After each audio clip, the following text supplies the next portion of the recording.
Breakfast হোক বা school কলেজের টিফিন, এইরকম একটা প্ল্যাটার থাকলে 8 থেকে 80 সবাই খুশি। Good morning everyone and welcome to another episode of subscribes breakfast cum tiffin series. আজকের এই প্ল্যাটারটা বানাতে প্রথমেই বেশ কিছুটা সয়াবিন গরম জলে ভাপিয়ে জল ঝরিয়ে মিক্সিতে পেস্ট করে নিয়েছি। এবার ফ্রাইং প্যানে সাদা তেল দিয়ে তাতে গোটা জিরে আর গোটা গরম মশলা ফোড়ন দিয়ে ফুলটা হালকা নেড়ে চেড়ে একে একে অ্যাড করে দিয়েছি চপড পেঁয়াজ, গ্রেটেড রসুন আর স্লাইস টমেটো।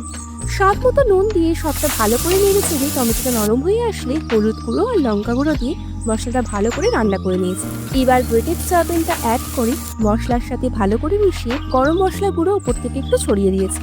সবটা ভালো করে মিশিয়ে অল্প একটু জল অ্যাড করে ঢাকা চাপা দিয়ে হতে দিয়েছি কিছুক্ষণ। আর 10 মিনিটেই রেডি আমাদের পারফেক্ট সোয়া কিমা। শেষে একটু ধনেপাতা কুচি আর অল্প একটু বাটার দিলেই সোয়া কিমার ফ্লেভার বেড়ে হবে দ্বিগুণ। এবার ওই ফ্রাইং প্যানে সামান্য বাটারে ব্রেডটাকে টোস্ট করে কিমার সাথে সার্ভ করলে রেডি আমাদের বাটারি স্পাইসি সোয়া কিমা পাও। টেস্টে এমন টুইস্ট যা মনে রয়ে যাবে পুরো দিন।